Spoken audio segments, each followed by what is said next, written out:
পানি থাকলে পরে তো সমস্যা, পানিগুলো বাই করা যান লাগবে, বৃষ্টির পানি আর পেজের করে কিন্তু পানি বাজি থাকলে সমস্যা। দেখেন হুইনা জায়গার মধ্যে যে বান শুরু হয়ে গেছে, পানি নাই বান নাই পড়ছে, কিন্তু নদী আছে কিন্তু কানেক্ট হয় নাই, খুব পানি হয়েছে। আর আজকে রাতে যা বৃষ্টি হয়েছে দেখেন অনেক ধান টান সব ডুবে গেছে গা।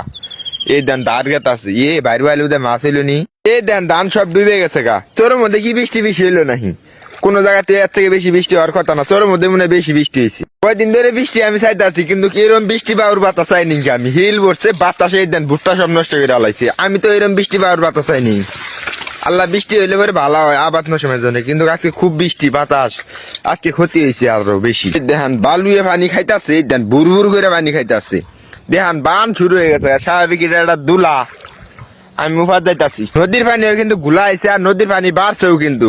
আইসে দুই একটা তরমুজ আয়, তরমুজ ধরি এই টাইমে কিন্তু তরমুজ আহে। তরমুজ আইলে তো ভালোই হয়, তরমুজ আহে না এ আসছে আবার চাপ ভাঙ্গে। তোর মধ্যে থেকে পানি নামে নদীর মধ্যে গেছে, চিন্তা করা যায়, ইলে খাক আর চর এই চোর মধ্যে পানি নেমে গেছে। আর ছাড়া ঠিক আছে, এটা তো বেশি কিছু।